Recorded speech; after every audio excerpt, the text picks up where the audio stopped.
안녕하세요. 무비시네 영화방 첫 번째 소모임 공지 말씀드립니다. 전에 여러 번 공지드렸던 대로 무비시네 영화방이 소모임 모임을 하죠. 그 첫 번째 소모임 날짜가 이제 며칠 안 남았어요. 며칠이 아니라 이제 코앞이네요. 12월 18일, 그러니까 금요일 저녁이 되겠는데요. 금요일 저녁에 충무로, 한국 영화의 성지 같은 곳이죠. 랜드마크이자 그 충무로 대한극장에서 스타워즈를 같이 감상할까 합니다. 아무래도 일이 다 끝나고 오시기 편하도록 한 7시 정도에 만날까 생각을 하고 있고요. 7시 이후로 하는 스타워즈 영화를 보고 간단한 이야기, 감상 이런 걸 나눌 수 있는 시간까지 확보를 할 수 있으면 좋겠네요. 지금까지 참가를 확정 지어주신 분들이 그렇게 많지만은 않지만 지금 아직 참가가 가능하거든요. 많은 분들이 이제 참여해주셨으면 좋겠습니다. 무비시네 영화방 팟캐스트 방송을 넘어서, 그러니까 목소리가 일방향으로 전파되는, 그리고 댓글로 약간의 피드백이 오는 정도를 넘어서서 함께 얼굴을 보고 대화를 나누고, 그리고 같이 같은 장소에서 같은 공간에서 영화를 볼 수 있는 시간을 가져볼 수 있었으면 좋겠습니다. 오늘 비가 내리고 있는 12월 14일입니다. 다들 건강하시고 감기 조심하시고 한 해의 마무리 잘 하시길 바랍니다. 그럼 김기사였습니다. 무비시네 영화방 방송을 지금 바로 시작하겠습니다.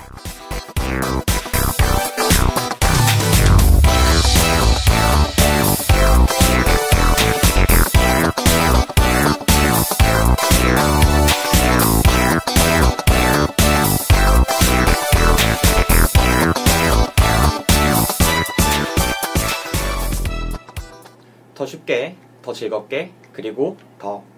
안녕하세요. 무비시네 영화방 김기사 인사드립니다. 반갑습니다. 오늘 방송은 무비시네 영화방의 제 122번째 방송이고요. 오늘 방송에서 다룰 영화는 지금은 거의 인기를 많이 잃어간 것 같아요. 네, 열정 같은 소리 하고 있네 입니다. 이 열정 같은 소리 하고 있네 이 방송은 우리 무비시네 영화방의 2명의 비슷한 업종 관계자분들을 모시고 방송을 진행해 보도록 하겠습니다. 이번 영화에서 다루고 있는 업종하고 상당히 유사한 업종에서 일을 하시는 분들을 모셨어요. 안 기사님과 뜬구름냥님입니다. 네, 어떻게들 지나셨나요? 안 기사님부터. 네, 안녕하세요. 어제 막 따끈따끈하게 내부자들을 한 번 더 보고 안 기사라고 합니다. 네. 그래서 열정 같은 소리 하고 있네를 제가 본 지 한 2주가 된 것 같은데. 네, 그때 갑자기 왓챠에 누가 별점을 4.5점을 줬다고 인생의 영화처럼 딱 올라오더라고요. 그게 안 기사였어요. 그래서 내가 이 영화를 봐야겠다. 그 공개적으로 그렇게 말씀하시면 어떡합니까? 4.5점 주셨어요? 그렇게 공개적으로 말씀하시면 어떡합니까? 인권이 있는데. 아무튼 이게 영화라는 게 다양한 그 관점에서 볼 수 있지 않겠습니까? 네. 공감되는 부분이 많아서 그 영화는 정말 이거 천천히 얘기하죠. 전형적이었는데 네. 어떤 특정 부분들이 참 제 마음을 울리더라고요. 그래서 네. 저는 이제 큰 점수를 줄 수밖에 없었다. 네. 네. 그런데 내부자들은 왜 갑자기 또 보러 갔어요? 어제 너무 힘든 하루를 보냈어요, 제가. 그래서 저한테 선물을 주고 싶어가지고 그 내부자들이야? 서점에 가서 네. 좀 책을 읽었어요. 그 교보문고 그 리모델링 했잖아요. 네. 거기 가서 편하게 이제 앉아서 이제 책을 좀 읽다가 영화를 너무 보고 싶은데 내가 8시 한 40분쯤이었나?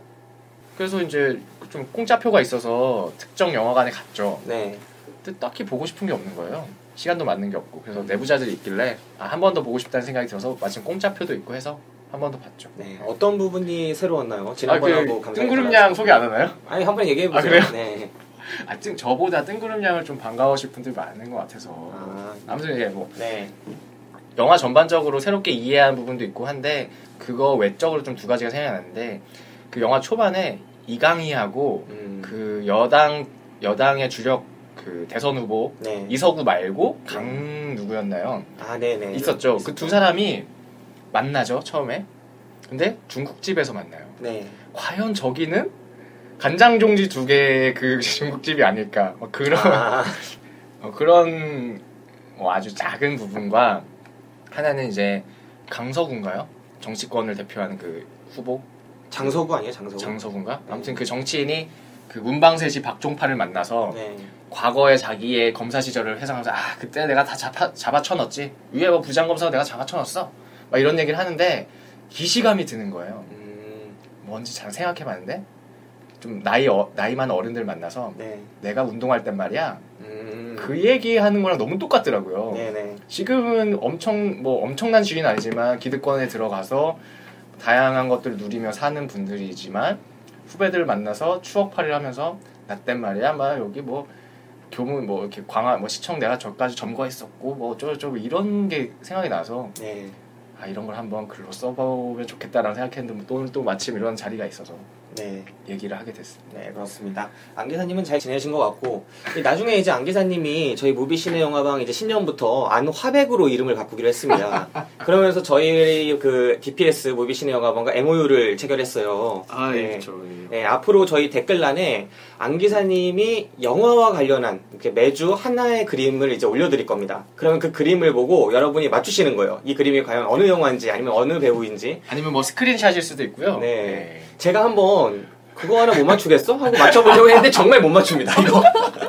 그 그림을 보고 바로 그렸다는데 맞출 수가 없는. 네네네. 네, 그래서 여러분들에게 아주 신선한 수수께끼가 되지 않을까 우리 네. 안화백님 신령에 기대하고 네, 있습니다. 가장 문제되는 점은 제가 그리면 그릴수록 실력이 늘어나면 안 된다는 점. 네. 그게 가장 포인트인데 네, 한번 다음 주를 좀 너무 큰 기대는 하지 마시고 네, 그런 게 그렇습니다. 있다는 거. 예. 네. 그 다음으로 이제 뜬구름냥님 소개를 해드려야 되는데 뜬구름냥님이 지금 갑자기 못 보던 얼굴이요. 지금 쳐다보기가 되게 눈을 이렇게 피하게 되네요, 제가. 아니 왜죠? 아 우리 이제 그런 네. 거 이게 오늘 아주 곱게 화장을 하셨는데 네. 아 고운가요? 감사합니다. 도대체 어디를 가시려고 저 남자친구가 뜬구름냥이에요. 지금 안 계시는데. 아니 겨울인데 날씨가 너무 좋길래 음, 또 어제 마신 술이 덜 깨기도 했고 네. 그래서 그래서 화장을 화장하느라고 해봤습니다. 제가 15분 늦었어요. 근데 이거 좀 이렇게 그런 게 있잖아요. 화장했을 때 여기 좋은 데가? 이런 게 좀 어때요? 들으면 입장이? 사실 저는 뭐 이해는 가요. 왜냐면 제가 평소에 화장을 잘 안 하니까 아 마치 막 제가 잘 차려 화장하고 입어 나오면 잘 차려 입은 것과 비슷한 그렇죠. 그런 인상을 음. 줄 수도 있다고 생각은 뭐 들죠. 네, 지금 딱 봐도 좋은데 가려고 했잖아요, 네. 지금. 뭘 좋은 데 가요. 이런 옷을 입고 지금. 지금 마스카라 이게 올라가 있거든요 눈꼬리가. 네, 약간 중국의 그런 배우들 있잖아요. 경극 배우라 그러나? 네, 이렇게 그렇죠. 눈꼬리가 까맣게 쫙 올라간 색다른 그런 모습. 느낌. 네, 지금 정말 색다릅니다. 관심 감사합니다. 네. 네. 우리 뜬구름냥님이 사실 이 영화를 보는데 안기사님의 극찬, 이 영화에 대한 극찬도 한 몫을 했지만 뜬구름냥님이 이 영화를 보는 환경 같은 것도 이 오늘 방송을 잡는데 큰 역할을 했어요. 네. 네. 그 뭐 결론부터 말씀드리면 저는 동종업계 종사자들과 영화를 봤어요. 네, 근데 또 그 자리에는 저희 상사도 계셨거든요. 네, 네. 그래서 뭐 함께 영화를 보면서 기분이 참 묘했는데 끝나고 나서 다들 했던 생각은 디테일 참 잘 살렸다였어요. 아, 디테일을 잘 살렸다. 모두가 각자 공감하는 부분이 있었던 것 같아요. 음. 그 영화에서 재밌게 봤습니다. 저는 사실 이 영화를 처음엔 볼 생각이 전혀 없었거든요. 이 두 분의 이런 안기사님의 극찬과 뜬구름냥님의 저도 볼 이런 생각이 얘기. 없었어요. 왜냐면- 저희 상사께서 네. 회식에 함께 영화를 봐야겠다고. 아, 회식에 함께 영화를 봐야겠다고? 예. 이로써 뜬구름냥은 상사 본 영화 2편이 됐군요. 전에 또 한 편 본 적 있나요? 아, 예. 전에 또 다른 상사셨는데. 네. 아무튼 뭘 봤습니까? 지난번엔 사도를 봤어요. 사도를 봤죠. 아, 네, 음. 그러셨구나. 저는 이 영화를 보고 싶지 않았던 이유가 사실 올해를 생각해보면 한국 영화에 가장 많이 나왔던 직업군이 기자가 아닌가 싶어요. 아. 전에 특종이라는 영화도 있었고, 그 다음에 뭐 성남 변호사에서도 잠깐씩 나오고, 그 경찰은 항상 많이 나오고 조폭도 많이 나오지만 올해같이 이제 기자들이 많이 나왔던 해가 없었던 것 같은데, 저는 이 영화 자체를 그래서 많이 식상할 것 같다는 생각을 많이 했거든요. 그리고 보고 나서도 이따 말씀을 드리겠지만 그렇게 만족하진 않았습니다. 네, 아무튼 뭐 일단 간단한 근황에 대한 이야기는 나눠봤고요. 오늘 예고편 듣고 와서 이제 본격적인 이야기 한번 나눠보도록 하겠습니다. 또라이 기자님. 저 도라인데요. 수급은 기본 90에 월차, 수당, 휴가 없고 사회금 당연히 없고. 저 근데요, 쉬는 날이 아예 없는 거예요? 야! 방금 내 전화 누구야? 너야! 너야! 됐다. 야이! 야! 어디다 대고 중간? 야, 그따위로 하고 지금 쳐 넘어가니 목구멍이 여기? 너희 단도 없으면 걸어 올라왔어? 다시 해, 임마! 다시 해! 다시 해! 다시 해.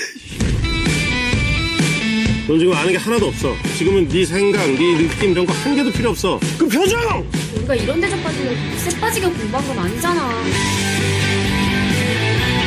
단 한순간 순간도요, 최선을 다하지 않은 적이 없을 정도로 열심히 했다고요.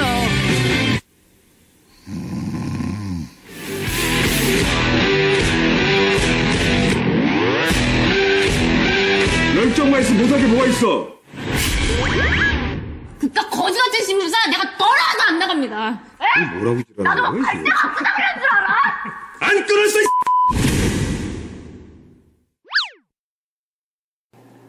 네, 열정 같은 소리하고 인내는 뭐 청춘에 대한 이야기일 수도 있고 뭐 언론에 대한 이야기일 수도 있고 아니면 그냥 잘 만들어진 잘 만들어졌다고 좀 애매하죠. 뭐 그런 영화인데 어쨌든 그 여자 주인공이 박보영 씨가 이제 온갖 난관을 뚫고 연예부 기자가 됩니다.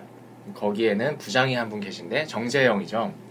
아주 뭐 괴팍하고 성격 더러운 이제 부장이 있는데 거기서 뭐 박보영이 기자 생활을 하면서 실망을 하죠. 어뷰징 기사를 쓰고 새로운 걸 뭐 알아낸다고 뭐 이렇게 윤리적이지 않은 짓을 하면서 살다가 우연찮게 스타를 한 명 취재하게 됩니다. 근데 그 스타는 그 소속사 대표와 갈등을 빚고 있어요. 근데 겉으로는 이제 소속사 대표는 우리 아이는 제가 뭐 잘 챙기고 있고 너무 관계가 좋고 그런 식으로 포장하고 있는데 사실은 둘이 이제 엄청난 갈등 관계에 있는 거죠. 근데 박보영이 그걸 먼저 알고 그 둘 사이에서 이제 지내다가 어떤 사건이 터지고 그 사건으로 인해서 박보영이 기사를 써서 정의가 실현된다.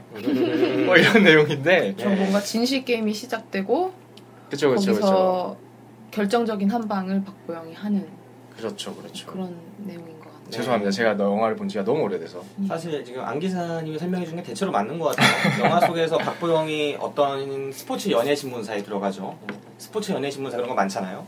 일면에 스포츠 나오고 뒤에는 다 연예에 나오는 그런 신문사에 들어가서 연예부에 배속이 돼서 어떤 연예인들을 쫓다가 특종 하나에 물게 되고 그 특종거리를 터뜨리고 싶은데 회사와 그런 여러 주변 환경 때문에 마음껏 터뜨리지 못하다가 어찌어찌 하다 결국은 정의가 이기게 된다. 이런 이야기입니다. 근데 저는 이 영화 이야기를 보면서 이거 내가 보러 온 영화가 아닌데 하는 생각을 되게 많이 했어요. 왜냐면 광고 마케팅 측면에서도 그렇고 제가 이 영화를 보면서 처음 받은 느낌은 이거 약간 시트콤 같은 느낌의 그 직장 그 꼰대들의 어른들의 문화에 처음 들어간 새내기가 겪는 그런 문화적 충격과 적응기 이런 것들일 줄 알았는데 나중에 이 영화를 보고 났을 때의 감정은 이거는 그냥 정의가 승리한 어떻게 보면 내부자들 같은 어떤 위기가 있고 이 거대한 악이 있고 이 사람 입장에서는 그 악에 맞서다가 어찌어찌해서 결국은 승리한다 라는 어떤 저널리즘을 이룩하는 저널리즘이 참 의미를 이룩하는 이야기로 가서 이건 내가 원래 보려고 들어온 영화가 아니다 라는 생각이 들었거든요. 어떠셨어요? 두 분은? 예상과 달랐다는 뜻인가요? 그렇죠. 네. 실망하셨다는 얘기는 아니고요. 실망도 했죠. 왜냐하면 앞에 부분을 다뤘다면 그러니까 이 청년들이 기성세대의 문화에 충돌하고 이런 걸 다뤘다면 저는 좀 참신하게 봤을 것 같은데 뒤에 부분 그러니까 저널리즘의 참 의미를 실현하는 이 과정은 좀 새롭지가 않았어요. 그러니까 사실 제목하고 안 맞죠. 그렇죠. 사실 열정 같은 소리 하고 있네 라면은 이제 기성세대를 약간 엿먹이는 듯한 뉘앙스를 풍기고 있는데 네. 처음에는 그런 게 나오죠. 뭐 박보영이 데스크 보고 뭐 욕을 한다던가 네. 자기 멋대로 한다던가 그런 부분들이 나오지만 점점 그 데스크의 입장에 서면서 그를 이해하게 되고 뭔가 이렇게 조율해 나가는 물론 그게 나쁘진 않고 뭐 화합을 이야기하면 좋지만 결국에는 열정 가지면 못할 게 없다라는 얘기가 네. 돼버려가지고 좀 애매하죠. 그게. 네, 네, 그랬죠. 결말이 역시 이 측면에서 참 저는 내부자들과 참 비슷했던 것 같아요. 저에게 이 영화가 준 느낌이 네. 그냥 앞부분은 참신하고 재미있었고 굉장히 재밌었는데요. 뒷부분에서 이제 뭐 해피엔딩이잖아요. 네네. 그 해피엔딩을 결정적으로 끌어내는 요소가 상당히 닮아있고 어쩌면 이 두 가지를 합쳐볼 때 좀 지금 우리가 살고 있는 사회가 어떤 곳인가를 가늠해볼 잣대가 될 수 있을 정도라고 저는 느꼈어요. 그 해피엔딩을 끌어내는 요소가 상당히 유사하다는 게 어떤 이야기인가요? 내부자들에서 보면 결정적으로 동영상이 한 방을 하잖아요. 그렇죠. SNS 통해서 네, 동영상이 SNS를 터지고. 통한 동영상. 그리고 이 영화에서도 이제 신문에 싣지 못하는 기사. 네, 그렇죠. 그랬죠. 광고가 끊길까봐 사주의 압박을 받아서 뭐 절대 실을 수 없는 기사를 동료들이 도와주잖아요. 네. 이 기사를 SNS를 통해서 전파하도록 도와주고 네.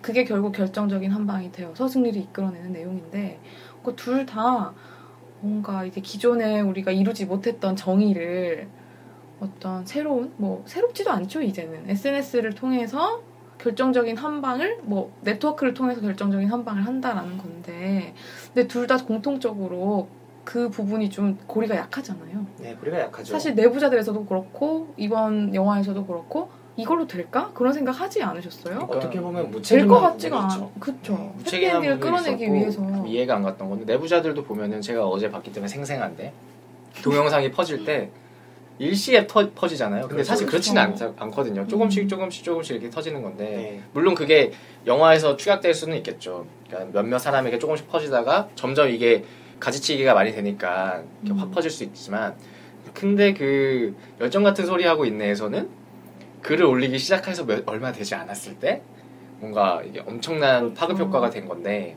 그런 부분에서 저는 좀 이해가 가진 않았죠. 그런 부분. 실제로 그런 방식을 사용했을 때 많은 일들은 묻혀버리잖아요, 여전히. 네.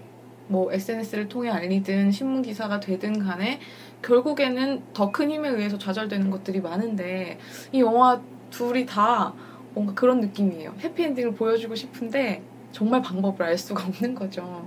상상의 영역에도 없는 거죠, 그 방식이. 그렇다 보니까 좀 무리하게 전개를 하고 그래서 거기서 좀 실망을 하게 되는 것 같아요.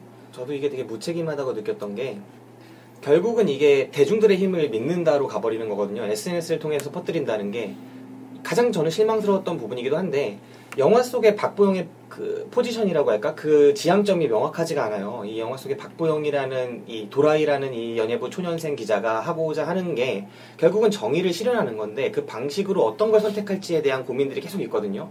처음에는 매체 안에서 자기가 있는 그 기자로서의 실현 방식을 계속 꿈꾸죠.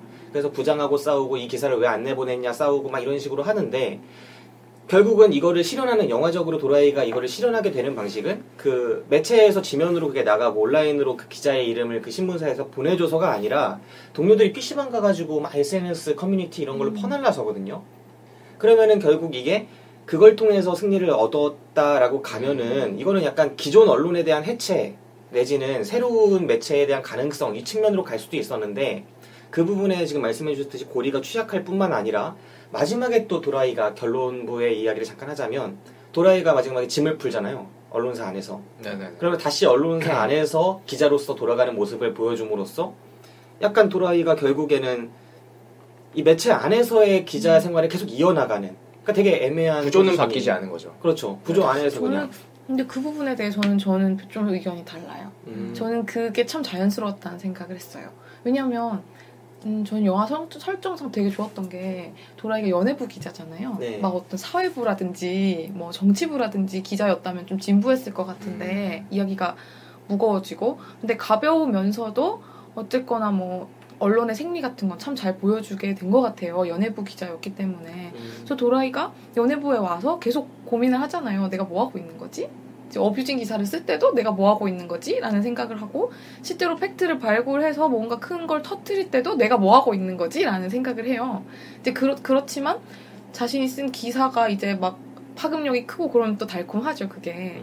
그런 모습들이 자연스러웠던 것 같고 결정적인 한 방을 하고 나서 했을 때도 뭔가 내가 사회의 정의를 구현하겠다라는 것보다는 이제 도라이가 우연히 알게 되잖아요. 그 이 일련의 불합리한 네. 것들을 그걸 알게 됐을 때 자연스럽게 이걸 참을 수 없다라고 하는 그 작고 어린 좀 여자 사람의 그런 좀 순수한 마음까지는 저는 뭐 좋다고 봐요. 뭐 별로 그렇게 언론에 대해서 도라이 씨가 그렇게 막 고민하시는 것 같지는 않았고. 그러니까 도라이의 고민을 말하는 게 아니라요. 네, 영화가 보여주고자 네, 하는 거. 영화적인 지향점이 그러니까 있어야 영화가 한다고 아마 생각하는데 보여주려고 했던 건 그러니까 그냥 그 젊은 사람의 성장기를 보여주고 성장기? 싶었던 것 같아요. 네, 그건 왜냐면 것 같아요. 언론에 대한 네. 얘기라기보다 정의나 언론이 아닌 언론에 대한 성장기. 이야기이기도 하죠. 이건 네. 언론으로서 기자의 성장기이기도 해요. 왜냐하면 그 음. 테마 자체가 저널리즘이니까 하긴. 기자로서 이거는 해야 되는데 그러니까 이 영화의 가장 큰 갈등이 되는 게 결국은 밥그릇과 그쵸. 예, 그 저널리즘의 가치의 그 음. 싸움이에요. 그 상사회로 나오는 하재관은 처음부터 끝까지 밥그릇의 무거움을 아느냐 이거를 대변하는 사람이죠. 내가 이렇게 해야 내가 이렇게 기레기라는 소리까지 들어가면서도 내가 이런 보도를 하고 이런 기사를 무마하고 뭐 이렇게 해야 내 밑에 있는 사람들이 밥을 벌어먹고 산다. 그 밥그릇의 무거움을 아느냐. 근데 도라이는 반대쪽에서 저널리즘 얘기를 해요. 그게 어떻게 기자냐. 계속 이런 마인드로 가죠. 근데 둘이 부딪히는데 제가 느낄 때 이 영화의 이 싸움은 가치가 없어요. 영화적으로. 왜냐면 이건 수십 년 전에 또 계속 나왔을 거고 누구나 이 싸움에서 저널리즘이 당연히 이겨야 된다는 걸 알고 있어요. 그리고 심지어 영화 속에서도 하재관의 입을 빌려서 그러죠. 나처럼 되면 안 돼. 기레기 될 거냐. 이건 처음부터 정해진 싸움이라 이거는 문제가 별로 안 되는 거예요. 근데 영화는 이 이상의 문제 제기를 못하고 있다는 거죠. 이 이상의 문제 제기를 했어야 되는데 계속 이 싸움으로 가니까 처음부터 도라이가 이길 줄 알고 있는 거고 도라이가 이기는 방식은 그렇게 무책임하게 그냥 SNS 통해서 퍼져나가서 이겼다 이렇게 돼버리는 거고 그게 설득력이 있다고 그냥 양해를 하고 넘어간다 한들 마지막에 영화가 갖는 포지션은 도라이가 갑자기 거기서 다시 회사로 돌아가서 그냥 일을 계속 하게 된다 이렇게 끝나버리니까 이건 그럼 뭘 보여주고 싶었던 거냐 기성 언론의 해체냐 새로운 언론의 가능성이냐 아니면은 이런 저널리즘의 그런 의미냐 성장기냐 다 그냥 맛배기만 보여주고 끝나버린 게 아닌가. 그냥 제 생각에는 그냥 박보영을 보여주고 싶었던 게 아닌가. 그런 것 같아요. 박보영 하나 가지고 그래요. 가는 영화였던 것 같아요. 뭐 크게 저도 통통 튀는 비록 4.5를 줬지만 네. 굉장히 전형적인 영화로 생각했고 결말까지 예측할 수 있을 정도로 그렇기 때문에 그 영화적인 부분에 있어서는 김 기사 말씀하신 부분에 굉장히 공감하는 바이고 하지만 저는 전형적인 영화를 굉장히 좋아하기 때문에 삶이 예측할 수 없기 때문에 예측 가능한 영화가 참 편하죠. 네, 그러면 이 영화의 매력이라고 할 만한 부분부터 말을 하는 게 나을 것 같아요. 아우, 초반부가 그냥 너무 재밌었어요. 재밌었어요? 네, 너무 재밌었어요. 어떤 점이요? 근데 웃을 수만은 없는 것도 많았죠. 이제 입사하는 장면이 나오잖아요. 입사하면서 뭐 그려진 일련의 것들이 너무 디테일하고. 아, 나는 근데 이 영화를 보면서 계속 디테일하다고 하시잖아요. 그 네. 유사 이제 업종에 종사하시는 분들이 자꾸 디테일하다고 하시는데 저는 이 영화를 보면서 이거는 진짜 아니다. 이런 기자가 있어? 라는 생각까지 들 정도로 저는 안 디테일하다고 생각했거든요. 정말요? 그래서 나는 지금 왜요? 약간 공감이 안 되는 것 같은데. 김 기사가 좋네요. 들어보고 싶어요. 얘기했던 부분은 저도 그냥 딱 듣자마자 떠오르는 거는 그 이상한 질문들을 던지는 사람들 있잖아요. 뭐 죽는 건가요? 막 이렇게 질문하잖아요. 그런 부분은 사실 그렇게 없지 않나요? 그러니까 현장에 가서 나는 이런 현장을 본 적이 없어요. 그런 질문들을 던지는. 왜 가셨나요, 현장을? 누구요? 누가요? 제가요? 저는 그냥 이렇게 뭐 시민 기자로서 저는 공감했는데요.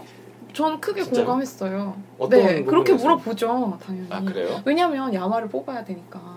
그러니까 여기서 야마라고 하는 거는 그 유사 업종에서 쓰는 그 주제라는 건데, 뭐 골자 테마 뭐 이렇게 하는 건데, 음.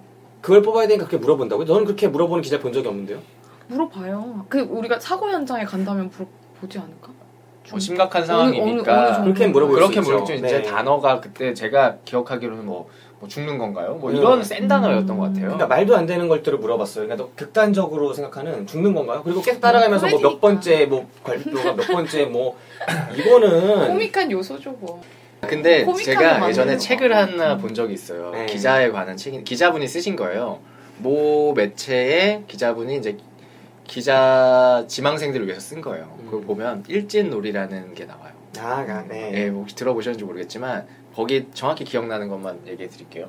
그러니까 일진이 언론사에서 이제 어떤 출입처가 있잖아요. 우리나라 언론에서는 그 출입처를 전적으로 담당하는 사람이 일진이라고 하고 그 밑에 2진, 3진, 말진 이런 식으로 내려가거든요. 근데 수습 기자 같은 경우면 이제 뭐 말진도 아니죠. 그냥 이제 뭐 들어보면 사람 취급도 안 한다고는 하는데 이제 일진이 그 수습을 가지고 노는 거예요. 가지고 논다고는 하지만 뭐 자기들은 교육이라고 포장하는데 너 오늘 점심 뭐 먹었어? 피자 먹었습니다. 그래? 피클 몇 개였어? 핫소스는 몇 개 왔어? 그런 거 알아야 될 거 아니야, 기자가. 디테일한 걸. 그런 걸 물어보는 거죠. 그러니까 저는 충분히 지금은 잘 모르겠어요. 근데 충분히 있었던 일 중에 하나지 않을까. 그냥 저는 과장과 희화화가 있지만 되게 진실이라고 생각했어요. 그게 처음부터 끝까지 이제 취업을 해서 사회생활을 처음 시작하고 이제 그 직장과 조직에 적응해 나가고 하는 장면들이 되게 적나라했잖아요, 사실. 그러니까 그 적나라한 구체적인 하나하나 말씀을 드리면 우리 김 기사님이 그걸 공감하지 않았다는 게 신기해요. 왜냐면 저는 정말 일반적이라고 생각했거든요. 우선 이 동명 스포츠라는 회사에 모여요. 수습들이 뭐 6명인가 모이죠. 그죠. 모였을 때 막 다들 신세한탄을 막 해요. 막 너 꽈탑인데 왜 여기 왔니? 막 그렇게 물어보잖아요. 친구들이. 그러면 나 다 떨어지고 여기도 겨우 붙은 거야. 이런 거부터 시작해서 뭔가 그런 현실들이 있잖아요. 아마 도라이도 연예부 기자가 될 거라고는 생각을 전혀 못했을 거고 네. 들어가서 이제 연예부로 배치되면서 이제 겪는 사회생활이 시작이 되는데 뭐 많았어요. 공감되는 게 참 많았는데 그 중에 이런 얘기도 있었죠. 회식 자리에서 이제 그 한 부장쯤 돼 보이는 어떤 네. 분이 말하잖아요. 아니 왜 근데 자꾸 막내만 뽑냐고. 우리 위에 일할 사람들이 더 필요한데 윗사람들은 다 나가고 왜 막내만 뽑냐. 기억 안 나세요? 좀 뼈뼈리 왜 수습을 또 뽑았어. 뭐 막내만 자꾸 뽑는 거야. 그랬어요? 그러니까 국장인가가 얘기하잖아요. 야 주판을 튕겨보면 답 나오잖아. 아, 그거는 기억나죠. 예, 그랬죠. 밥값도 많이 안 쓰고 막 기를 쓰고 할 텐데 네. 젊은 애들은 뭐 그런 얘기들부터 음. 시작해서 그런 얘기들이 와닿았던 거죠. 음, 그리고 개인적으로는 정말 공감 갔던 부분 중에 하나는 도라이가 술 마시는 장면이었어요. 기억나세요? 어떤 점이? 도라이가 술자리에서 그 도라이의 여자 수습 동기가 그렇죠. 약간 성희롱 당했다는 식으로 얘기를 성희롱당했다는 걸 하는데 얘기하니까 막 거기서 하재관이 그러죠. 볼 것도 없는 볼 가슴. 것도 없는 가슴을 뭐 그치, 그치. 너는 그럼 나도 도라이한테 네, 뭐 나도 도라이한테 그럼 성희롱 성희롱 한 거냐? 했겠네. 한 얘 거냐? 볼 것도 없는 가슴 가지고 있는데 뭐 이런 식으로 얘기를 하니까 그때 도라이가 도라이- 고민하잖아요. 네. 이걸 맞아. 해볼까? 이 테이블을 내리칠 것인가 아니면 그냥 넘어갈 것인가, 쿨하게. 잘 넘어갈 것인가 하고 후자를 선택하죠. 뭐 네. 전 볼 것도 없는데요 뭐 하고 넘어가고 박수를 받죠. 그 실제 사회생활은 그렇게 굴러간다는 거? 아, 나 근데 아닌 것 같아요. 왜냐면 내가 음. 얘네가 어떤 걸 건드리려고 했는지는 나는 공감이 되는데, 그러니까 되게 많은 소소한 지점들이 있었죠. 예를 들면 얘는 꽉탑이었어요. 항상 신문방송학과 꽉탑이었는데 왜 이런 듣도 보도 못한 이런 스포츠 연예지를 와가지고 연예 기자를 하고 있냐. 그것도 이렇게 열악한 환경에서 제대로 된 근로기준도 못 지키는 회사에서 이렇게 일을 하고 있느냐. 그리고 뭐 반값이 얼마고 뭐 얼마고 막 통장에서 너무 카드값 공감돼. 딱딱딱딱 빠져나가고 진짜 막 공감됐어요. 이런 일련의 공감. 과정들이 있어요. 청년으로서 살기 힘든. 그리고 청년으로서만이 아니라 뭐 그 중간중간에 소소한 장면이 있죠. 남자친구인으로 나오는 서준이라는 애한테는 서준이 이제 미국에서 꿈을 위해서 떠나서 뭘 하겠다 하니까 선배 카메라 기자가 그래요. 운전하고 가면서 요즘 애들은 회사가 너무 쉽게 생각해. 의지도 없고 열정도 없어. 이런 대사도 나오고 도라이의 적응기 속에서도 편집국장이나 사수나 이런 애들이 막 뭐라고 하고 꼰대말하고 뭐하고 누가 막 괴롭히고 하고 근데 선배들을 보면은 제대로 하는 선배들은 하나도 없는 것 같아요. 다 형편없는 선배들만 모여있어요. 그런 선배들이 얘한테 오히려 제일 열심히 일하려고 그쵸. 하는 애한테 들들 볶고 막 형편없는 조언들 하고 이런 과정들이 뭘 건드리려고 하는지는 알겠는데 이 영화가 건들고 있는 그 방식은 제가 느낄 때는 실제로 존재하는 그런 리얼리티가 있는 방식이 아니라 그냥 그런 거를 그냥 문어체로 옮겨다가 그냥 풀어놓은 것 같은 정말 이걸 잘 모르는 사람이 실현한 것 같은 제 글 같은 느낌이군요. 아, 그렇죠. 그러니까 막 그 현장에서 벌어지는 그 기자들의 모습도 현장에서 저런 기자들을 나는 못 봤는데 아니 근데 전 너무 공감했는데 왜 이렇게 다르지? 나는 왜 이렇게 진짜 다른 공감 거지? 못했어요. 아, 같은 데를 다니진 않았지만 네. 전 굉장히 공감했거든요. 과장은 됐지만 물론 과장은 됐지만 기본적으로는 그러니까 참잘 그게 이해하고 제가 있구나. 생각하기에는 사실 세월호라는 큰 사건이 있었잖아요. 네. 근데 거기서 기레기가 정말 그 어떤 대중적인 단어가 됐던 계기가 세월호지 않을까. 물론 여러 가지 사건들이 있지만 얼추 기억나는 것도 뭐 그냥 5살짜리 애기한테 네. 그 혼자 살아남은 아기 있잖아요. 그죠. 애기 걔한테 뭐 막 질문을 한다던가 카메라를 이렇게 들이댄다던가 네. 아니면 MBC였던 것 같아요. 뭐 보험금이 얼마 될 것이냐 이렇게 차트를 보여주고 네네. 뭐 그런 부분들이 충분히 그 영화에서 좀 그런 것들을 대변하지 않았을까라는 생각도 드네요. 네 그리고 얼핏 생각나는데. 그 현장들도 저는 공감되던데. 그러니까 연애 저희가 뭐 유사 업종에 있지만 그래도 연애 쪽 유사 업종은 아니기 때문에 근데 저는 네. 연애 그 주제가 연예인데도 불구하고 기본적으로 뭐랄까 이곳의 생리를 참 잘 표현했다고 아 생각했어요. 그거는 저도 제가 4.5점을 준 이유가 두 가지가 있어요. 네. 하나는 제 아는 선배가 기자인데 그런 얘기를 저한테 하더라고요. 기자의 유능함이 세 가지가 있다. 아 그거 아니에요. 아니에요. 기자가 인정받는 것은 곧 누구를 잘 다치게 한다는 거다. 그거는 너가 진보지를 가든 제가 가는 건 아니죠. 그 어떤 진보지든 뭐 경제지든 보수지든 다 다르지 않다. 그러니까 대의를 위하더라도 누군가는 꼭 피해를 받는다는 거죠. 그러니까 그런 부분들이 거기 도라이가 고민하는 지점들이 나와요. 이거 내보내면 얘가 다치지 않을까요? 그렇게 고민하는 지점들이 나와요. 근데 그게 되게 공감이 됐었고, 하나는 진짜 언론사가 굴러가는 것을 굉장히 상징적이면서도 현실적으로 잘 보여준 것 같아요.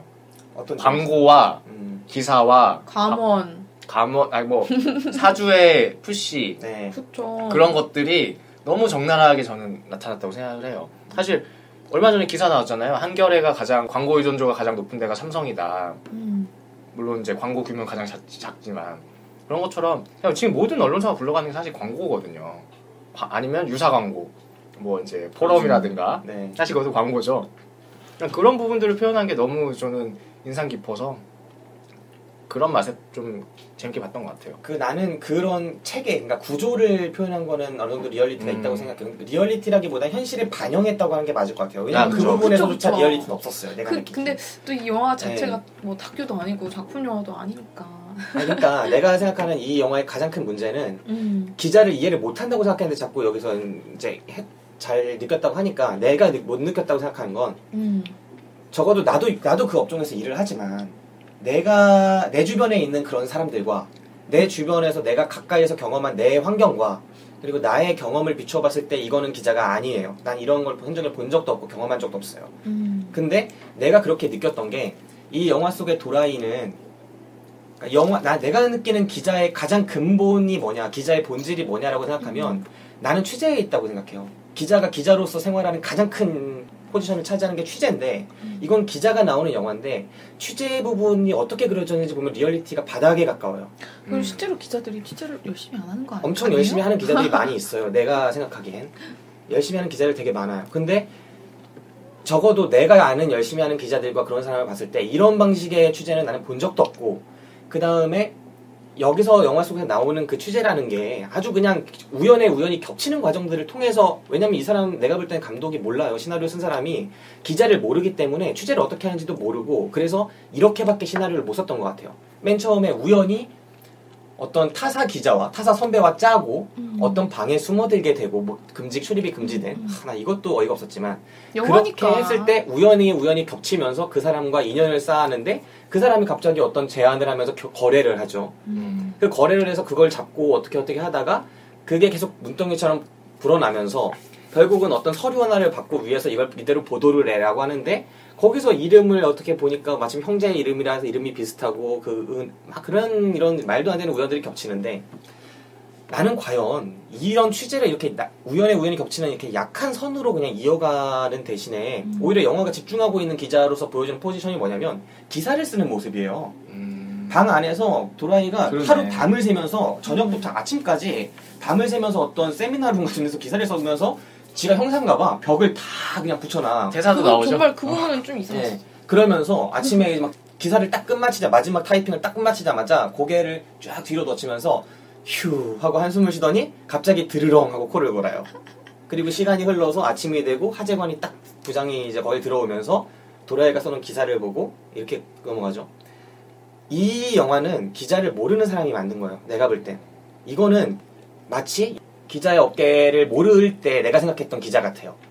그땐 나도 그렇게 생각했어요. 기자는 기사로 승부한다. 정말 재밌는 것 같아요, 이 얘기가. 왜냐면 저는 네. 제가 이쪽 업계의 근처에 없을 때는 몰랐는데 근처에 와서 보니까 이 영화가 너무 잘 그린 것 같아요, 이 업계를. 와 진짜 반대네. 정말 똑같다고 생각했어요, 저는 솔직히.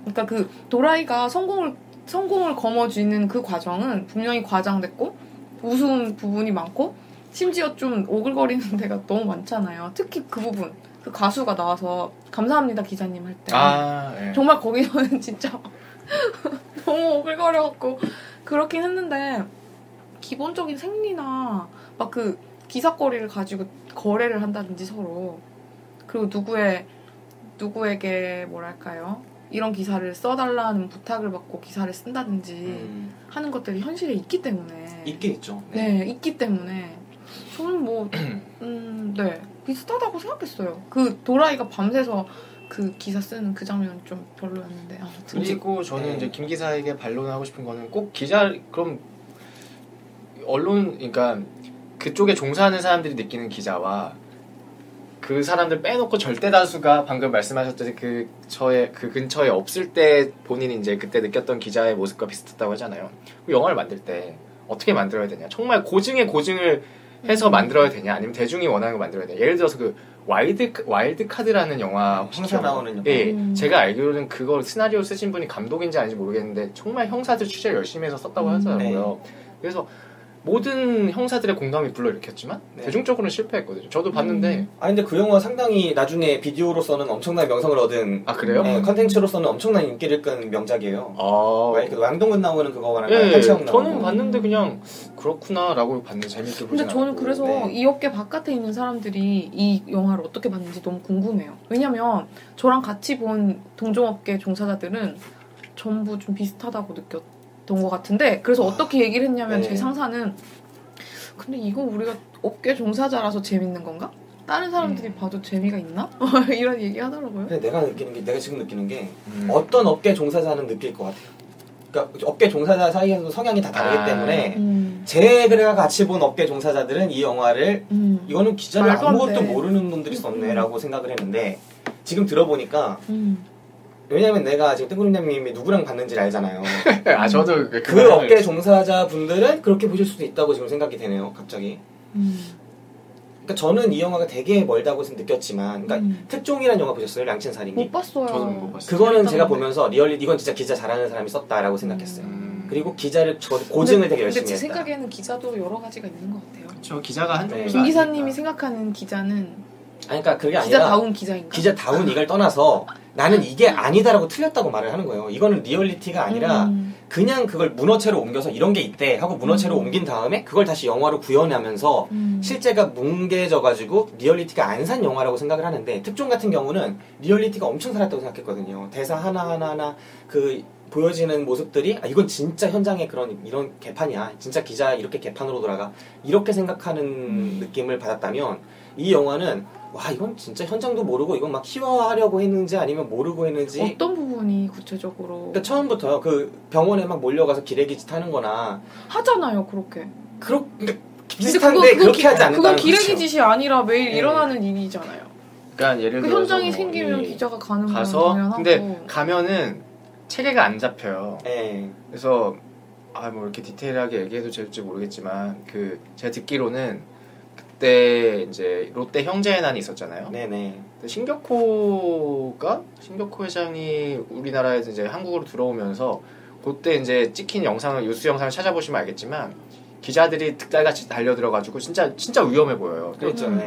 지금 뭐 이제 나이가 드셔가지고 이제 가날프시잖아요. 어떻게 보면 사고 날 것 같은 그런 느낌이었는데 그 다음 날은 이제 다음 날인가 좀 지나서 신동빈 회장이 들어오는데. 그때는 기자들끼리 그걸 했다고 해요. 그러니까 다 이렇게 좀 나름 정해서 우리 그날처럼 아수라장 만들지 말자. 그러니까 저는 충분히 벌어질 수 있는 일이라고 생각해요. 저는 현실이라고 봐요. 그 병원 씬도 너무 디테일했다고 생각했어요. 이번에 기자들이 진짜... 몰려가고 그리고 실제로 그런 현장에서 누가 차를 타고 나면 막 따라가잖아요. 네. 정말 그렇게 하잖아요, 다들. 그리고 제가 느끼기엔 또 이게 어느 부서냐에 따라서 느낌이 다른 것 같아요. 네, 그럴 수 있을 것 같아요. 그러니까 예를 들어서 사회부는 그냥 모든 사람이 취재원이에요. 네. 그냥 길 가다가 잡아도 그 사람이 어떤 스토리를 가지고 있을 수도 있는 거고. 하지만 제가 보기에는 지금 제가 근처에 계신 분들이 많이 느끼는 감정들이 연예부 기자들도 느낄 거라 생각하는데 핵심 취재원들은 몇 명 없어요. 연예인 아니면 매니저예요. 네. 아니면 목격자가 있겠지만 뭐 그건 그거를 뭐 내가 직접 타겟팅해서 찾아갈 수 없잖아요. 그러니까 그런 현장이 될 수밖에 없는 것 같아요. 이쪽 현장은. 그래. 이건 처한 환경에 따라 그렇게 될 수 있을 것 같아요. 저는 정말 사실이라고 여겼어요. 네, 저는 이게 아니라고 생각합니다. 아무튼 그래요. 이거는 뭐 넘어가도록 하고. 근데 저는 이 분이 취재를 많이 했다고 생각해요. 언론사 내부의 풍경과 네. 그 각자의 역할이라든가 고민을 엄청 디테일한 말을 계속 써서 좀 진부하네요. 네. 아무튼 세세하게 잘 그린 것 같고 막 수습 기자들 모여서 막 누가 먼저 퇴사하나 막 살피고 그런 거 있잖아요. 그것도 있고 이제 부장과 중간급 차장 그리고 막내 또 그 위에 국장 이런 것들이 층위별로 뭔가 이야기들이 조금씩 다 나와서 네. 뭐 그 뜬구름 양이 이제 같이 봤던 분들 모두가 좀 약간 다 공감을 하지 않았을까. 저와 같이 본 분들은 대체로 공감했습니다. 그러니까 그럴 것 저는 같아요. 이게 생각해보니까. 연예부라서 좀 더 편하게 그 언론사 생리를 그릴 수 있었던 것 같아요. 네, 그런 거 같아요. 그래서 더 사람들이 그래 연애 쪽은 저럴 것 같아라고 받아들일 수 있게. 하지만 네. 다 그렇죠 하지만 다 사실. 똑같죠. 아니 난 두 분이 특종을 봐야 된다고 생각해요. 특종 양첸 살인기를 보면은 네네네. 그거 내가 볼 때는 이건 비교도 안 되는 수준이고 이거는 거중을 난 전혀 못했다고 생각해요. 그 편집국 얘기나 사측이나 아니면 그 너무 회사 똑같은데? 밖에서 돌아가는 것들이나 이건 특종 양첸 살인기 한번 내가 그 영화 때문에 이 영화를 그렇게 느낄 수도 있어요. 왜냐면 그 편집국을 다룬 영화가 없는 상태에서 이 영화를 봤다면 그래 이런 영화 없었는데 이 영화 정도면 상당하지라고 생각했을 수도 있는데 그 영화를 보고 이 영화를 보니까 한국 영화 중에 같은 환경을 그렸던 영화가 어느 경지까지 보였는지를 본 다음에 몇 개월만 있다가 한 달, 두 달 박 차이로 이 영화를 보니까 이거는 그 영화 그렸던 리얼리티에 근처도 못 따라가고 있는데 예를 들면 거의 비슷한 풍경들이거든요. 현장에서 빚어지는 그런 집 풍경들, 거기서 던지는 질문의 그런 말도 안 되는 것들, 그리고 이렇게 위에 까이는 것들, 그 편집국 중간급들이 아부하는 것들, 기자로서의 본분을 까먹는 것들, 밑에서 딴 생각하는 것들, 타사로서의 이직을 생각하는 것들, 그걸 막는 것들, 막 이 수많은 종류 그리고 사건들이 거래되는 거, 없는데 있는 척하는 거, 막 이 수많은 것들이 펼쳐지는 게 거의 비슷한 양상으로 펼쳐지는데 내가 그 영화는 그러니까 이 영화에 나왔던 거 거기도 다 나온다고 보면 돼요. 근데 거기 달라요? 제가 여쭤보고 싶은 거는 거기도 먹고 사니즘에 대한 이야기도 나오나요? 나오죠. 왜냐면 광고와- 결국은 타협하니까. 그죠? 그것도 나오죠. 시청률에 대한 것도 나오고 퍼센트에 대한 것도 나오고 거긴 방송국이니까 순간 시청률 것도 나오고 오히려 더 디테일하게 나오죠. 거의 여기서 다뤄진 모든 그런 문제의식의 지점들 중에 안 나오는 거라면 수습에 관련된 건데 거기는 중견기자. 여긴 그게 되게 중요하죠. 사실 주제가 그건데 열정 같은 소리 하네. 거기는 그러니까 차장으로 넘어가느냐 안 넘어가느냐 이 승진에 걸린 평기자로서 가느냐 아니면 차장으로 넘어가느냐 이게 걸린 사람의 이야기라서 그것 빼고는 거의 동일한 지점들이 있는데 나는 그 영화를 봤기 때문에 이 영화는 리얼리즘이 없다라고 생각하는 거고 그 영화는 리얼리즘이 있다고 생각하는 거예요. 근데 그 영화에 저는 대한 좀 게 있어요. 이 영화를 보기 전에는 리얼리즘을 전혀 기대하지 않았어요. 에이. 솔직히 그 예고편을 봤을 때도 너무나 진부해 보였기 때문에 절대 이 영화를 제 돈을 주고 볼 거라고 생각을 하지 않았는데 돈 안 저의- 내고 안 내고 제 갔잖아요. 상사께서 상사께서 네. 지인이 같이 가자고 하셔가지고 본 건데 막상 봤을 때는 기대치가 엄청 낮았던 거죠. 이 영화는 뭐 재미를 추구하는 영화고 뭐 박보영이 예쁘게 나올 거라는 거 뭐 알고 있는 사실이니까 별 기대 없이 본 거에 비해서는 엄청 그냥 그런 것 같아요. 좋았어요. 지금 뜬구름 양과 제가 처해 있는 환경들이 그런 고민들을 많이 하는 곳이고, 네. 그러니까 그런 고민이라 함은, 그러니까 먹거리 고민을 많이 하는 곳이기 때문에 그런 생각이 아무래도 이제 김 기사보다는 네. 더 많이 와닿을 수 있었던 것 같아요. 네. 그리고 뭐 짐을 싸는 박보영의 모습이 있잖아요. 이제 그 회사가 막 소송도 걸리고 여러 가지 어려움에 특종을 냈지만 네. 되게 어려움에 처하면서 이제 회사를 떠나려고 짐을 싸는 장면을 볼 때 그런 생각이 들잖아요. 아, 나이가 어리고 책임이 덜 무겁고 밥그릇에 덜 매여 있는 사람이 할 수 있는 선택인 거. 그건 사실이라고 생각하지 않아요? 근데 걔가 떠날 수 있는 선택이요? 네. 저지르고 보는 거? 왜냐면 밥그릇을 챙기는 화제가는 못하는 일이니까. 그건 누구나 그렇죠. 그냥 당연한 거죠. 그거는. 그냥 뭐 네. 그런 소소한 것들에서는 공감했던 것 같아요. 아 걔가 나가는 거예요. 나가려고 했던 거에서. 뭐 그거야. 아니, 나가기보다는 뭐 어떻게든 가진 게 되겠지. 적은 사람들이 좀 이렇게 더 열심히 하려고 한다. 뭐 방금 말씀하신 건 뭐. 근데 그거는 나간다는 거는 그거는 영화적으로 보면은 그거는 책임을 지는 거죠. 자기가 냈던 보도에 대해서 그거를 입증할 수 있는 게 없다 보니까 당연히 이거는 중견급도 나가는 거예요. 부장도 그 상황이면 나가는 거예요. 이거는 그러니까 나가는 것 던지는 게 자체가 아니라 이 그런 상황이 올 수 있다는 걸 알면서 그런 일을 하는 무모함 같은 걸 매력으로 보여주려고 했다고 그것도 생각해요. 또 달라요. 내가 아는 여러 개의 사례가 있는데 그거는 기자로서의 가치를 어떻게 생각하느냐예요. 이건 중견급 기자 중에서도 그렇게 해서 나가는 사례를 나는 되게 많이 봤고 알고도 있고 중견급 기자 중에서도 자기가 그런 취재를 안 하다가 막상 닥쳐올 수가 있어요. 자기 취재처나 자기가 놓인 환경에서 네. 이거는 진짜 보도해야 되는 거. 음. 그런 게 없었을 젊었을 때 없다가 갑자기 나타날 수도 있어요. 근데 그 사람이 그거를 보도하려고 하니까 자기가 옷을 벗어야 되네. 근데 내고 나가는 사람들 되게 많아요.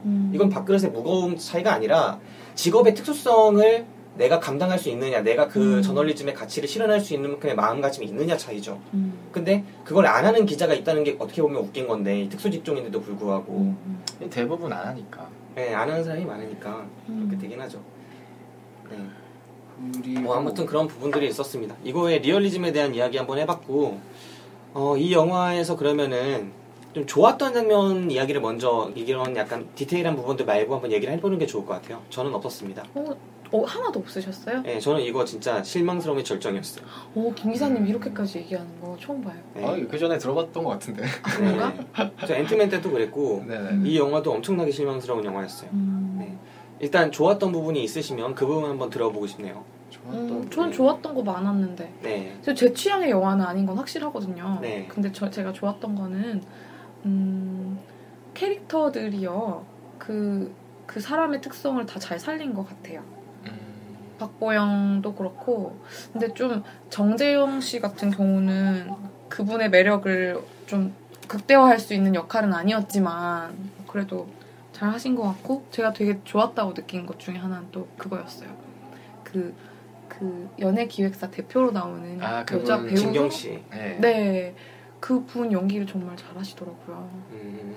근데 제가 어떤 걸 느꼈냐면은, 이쪽 동종 업계에 종사하다 보면 그 언론을 만나고자 하는 분들을 많이 볼 수 있잖아요. 네. 언론을 통해서 뭔가를 말하고자 하는 사람들, 네. 혹은 언론이 뭔가를 자신들이 불리한 걸 말하지 않도록 막아야 되는 역할을 하는 분들이 계세요. 모든 곳에. 네네. 근데 그 분들을 만날 때 갖는 느낌을 그분이 참 잘 표현한 것 같아요. 예를 들면 이런 거 있잖아요. 부장님 잘 부탁드립니다. 털털하게 얘기하고 나서 탁 돌아서면은 싸하잖아요. 그런 거 아시죠? 그분의 연기. 근데 그분이 뭘 표현하려고 했는지는 아는데, 난 네. 그분 연기 진짜 못했다고 생각하거든요. 그분은 좋더라고요. 진짜 되게 신기하네요. 되게 극단적으로 가는. 저는 네. 정말 전형적인 연기를 되게 잘했다고 생각해요. 정말 전형적인. 막 더 뭔가 깊이 있는 걸 기대하기보다는. 근데 우리 사는 삶이 원래 좀 그렇잖아요. 뭐가 그래요? 막 그렇게 나 진짜 완전 공감 못하는 얘기 계속하네. 뭐가 그래요, 우리 사는 삶이. 그렇게 자, 막 지금부터 깊이 있고 심오한 김 거 기사와 뜬구름 양의 남과여 시작하겠습니다. 그렇게 깊이 있고 막 그런 것보다는 그냥 우리 주변에서 많이 볼 수 있는 모습들 참 잘 그린 것 같다. 뭐 그 정도인 거죠. 그러니까 내가 그분의 연기, 나 원래 진경 씨를 괜찮아 하거든요. 여자 배우 중에 색깔도 있어 보이고.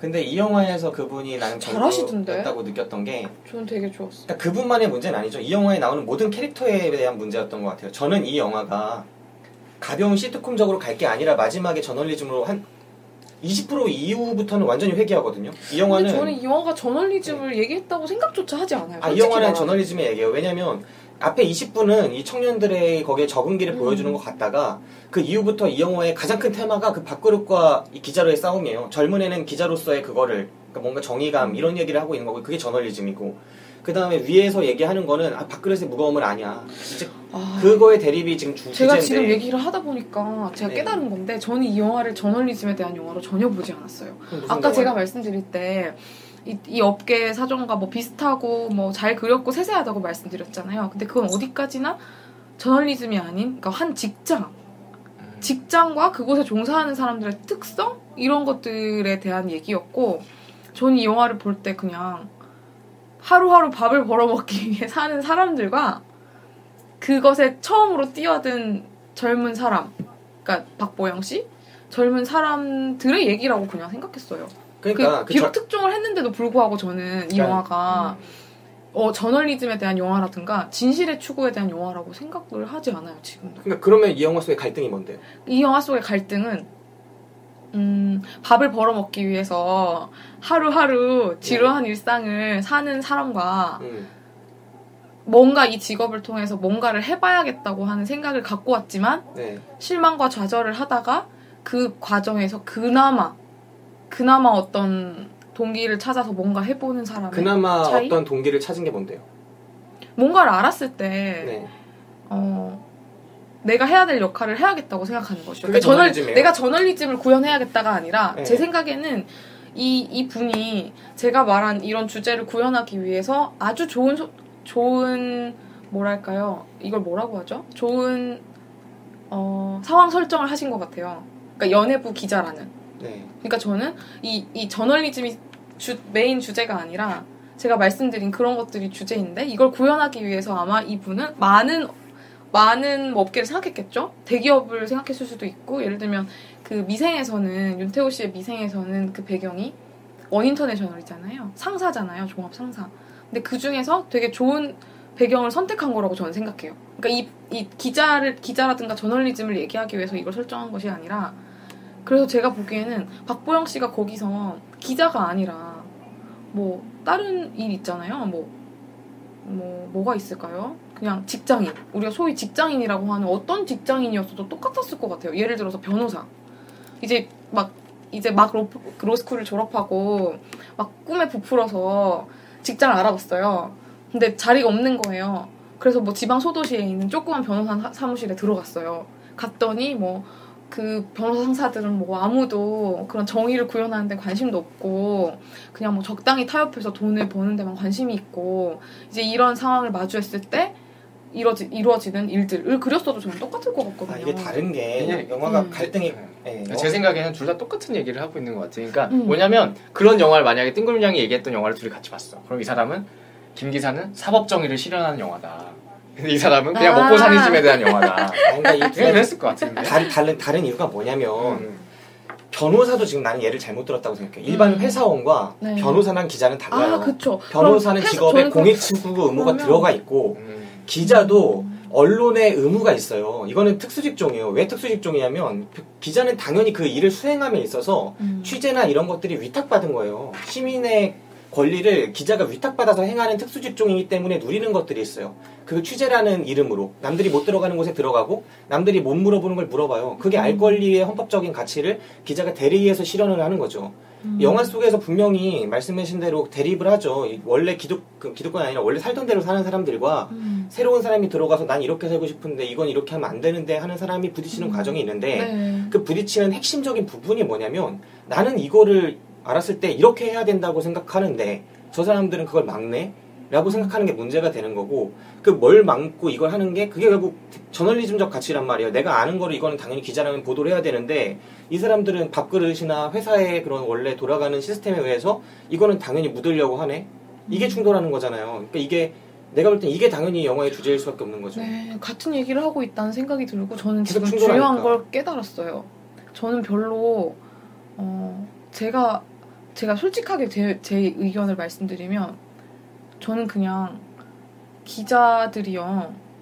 그냥 언론사에 있는 기자라고 해서 어떤 소명을 부여받았거나 뭐 그렇다는 생각이 안 들어요. 어떤 느낌이 드냐면 제가 너무 현실적인 얘기를 드리는 걸 수도 있는데 아까부터 제가 계속 막 너무 비슷하다고 얘기 드렸잖아요. 저는 기자가 그냥 직장인인 것 같아요. 그 가운데 그러니까 말하자면 디폴트 값이 기레기인 거죠. 사람들이 생각하는 그런 정말 저널리즘을 구현하고 정의를 위해 힘쓰는 기자는 얼마 되지 않잖아요. 물론 기자들은 그것을 지향해야 되고 그렇게 교육해야 되고 뭐 그런 사람이 더 많아져야 하겠지만 기본적으로는 어쨌거나 제가 생각하기에 현실은 다들 직장인이고 생활인인 것 같아요. 생활인인 건 문제가 되지 않는데 직장인이라는 건 문제가 될 수 있겠죠. 근데 제가 보기에는 직장인이에요, 기자는. 그렇게 단정 지을 수 없어요. 그것도 근데 제 생각에는 무슨 일을 하든 윤리적인 문제는 항상 생겨요. 그렇죠. 그러니까 뭐 진짜 뭐 아까 말씀하셨듯이 뭐 변호사가 되든 기자가 되든 의사가 되든 아니면 그냥 여기 일하는 알바생이 되든 알바생이어도 직업 윤리상의 문제 선택의 순간이 오거든요. 네네. 근데 그런 부분에서 그러니까 그런 거죠. 이제 뭐 회사에 갔어요. 근데 회사가 뭔가 조직적으로 안 좋은 일을 하고 있어요. 그죠. 그거에 내가 동참할 것이냐 말 것이냐, 거기에 반기를 들고 내가 회사를 나올 것이냐, 심지어 뭐 휘슬블로어가 될 것이냐, 양심 내가 그걸 할 것이냐. 그런 부분에 있어서는 저는 다 비슷하다고 생각을 해요. 근데 다른 지점이 있다는 거죠. 이건 진짜 나는 어떤 지점이 다른 거 뭐냐면 직업적인 특수성이 아까 말씀드렸듯이 있는 거예요. 변호사가 만약에 그렇게 해요. 그럼 변호사는 자기 직업에 내적으로 포함된 본질적인 가치인 공익추구 의무를 저버린 거예요. 그러니까 예를 들면 변호사 중에 나쁜 짓 하는 사람 되게 많아요. 근데 그 사람은 그냥 자기가 사적인 법을 그게 다 합법이라고 하더라도 그 공익에 어긋나는 경우에는 사실은 근본적으로 이 사람은 공익 추구를 해야 되는데 그걸 어기는 상황인 거예요. 네. 변호사는 처음부터 그 직업 자체가 공익적인 추구 의무가 있어요.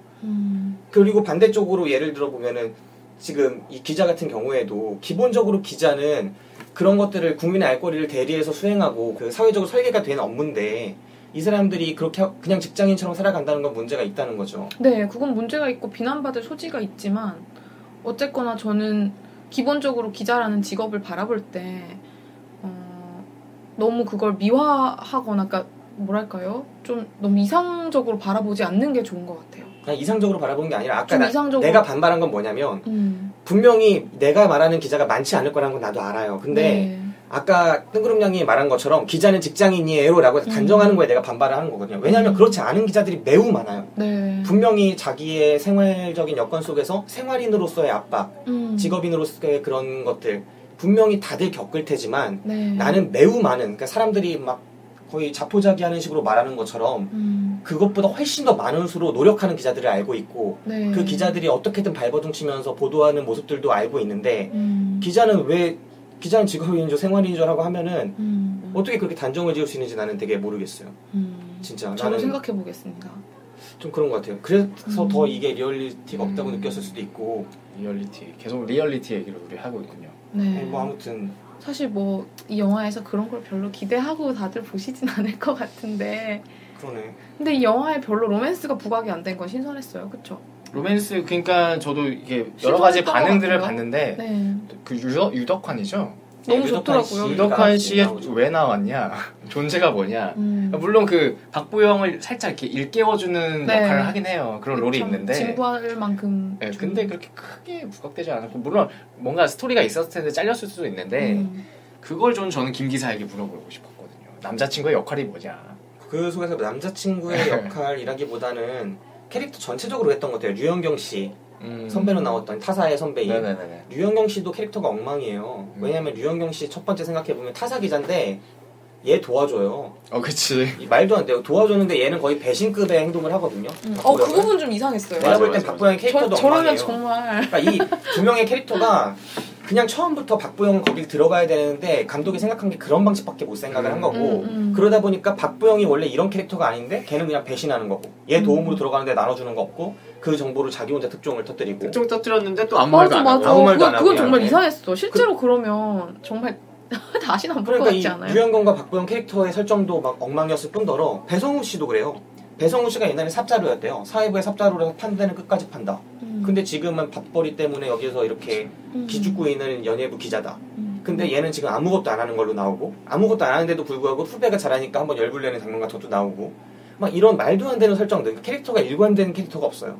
근데 저는 배성우 씨 캐릭터도 네. 되게 일리 있다고 생각했어요. 저도 좀 저도 왜냐면 충분히 그런 사람이 있을 수 있다고 생각해요. 저는 그런 인생의 불구는 없겠지만 그런 식으로 내가 옛날에 사회부 때 어땠어 라고 스스로 이렇게 얘기하는 사람 봤거든요. 너무 많고 그런 지금 사람은 봤으면 지금은 딱히 뭐 그렇게 열심히 하거나 그러니까 열심히 하겠죠. 주어지는 일들을 뭐 이렇게 깊이 파거나 그렇게 하는 사람은 못 본 것 같아서 그거는 좀 저는 괜찮았던 것 같아요. 배성우 씨, 저는 그냥 배성우 씨가 사수로서 보여주는 역할도 제가 느끼는 기자로서의 그건 아니었던 것 같아요. 그리고 유덕환 씨 같은 경우에도 남자친구로서 나와서 그러니까 저는 캐릭터들이 살아있는 캐릭터가 하나도 없고 다 주변으로 배치가 돼 있다 보니까 저는 엄청 공감했는데 그 류덕환 씨 캐릭터도 아니, 정말 엄청 아는 사람 같았어요. 마치 아는 사람 같았어요. 그 사람이 네. 정말 심지어 저는 의심했을 정도였어요. 내가 아는 사람인가? 왜냐면 결국 그 박보영은 회사에 남는 걸 선택하잖아요. 근데 네. 좀 거기서 보면은 되게 그 남자친구로 나오는 사진 찍는 남자친구는 네. 꿈이 있고 생각이 많고 하고자 하는 것이 있고 모험을 감내할 준비가 돼 있는 사람이에요. 박보영 씨는 별로 생각이 없어요. 그런 거에. 그냥 취직을 하려고 해서 취직을 했고 하다 보니까 좀 재밌는 것 같으니까 계속 하기로 했고 뭐 그런 사람인 거죠. 그런 좀 다른 선택을 하는? 저는 또 의아했던 게 둘이 사귀게 되는 과정이 너무 이렇게 이입이 안 되는 거예요. 물론 이제 유덕환 그 남자친구가 그 계속 그 박보영에게 챙기는 건 나오죠. 근데 박보영의 그런 감정이나 그래 사귀지 뭐 뭐 약간 이렇게 돼버리는 거라. 근데 저는 그것도 좀 사실 여자- 좀 현실성 있다고 봤어요. 왜냐면 미치겠다. 아니, 근데- 공감 못해. 아니 아, 원래 요거는- 사회 요거는- 영향은 원래 그런 식으로 이루어지잖아요. 이거는 여성분의 말을 한번 들어봅시다. 네. 뭐 저는 그게 20대다운 연애라는 생각이 들어서 그냥 네. 그래서 그냥 근데 박보영은 기억을 기억을 못하는 척을 한 건가요? 아니면 기억이 그건 진짜 중요하지 기억이 안 않은 것 같아요. 그건 중요하지 네, 않아요. 그건 중요하지 않아요.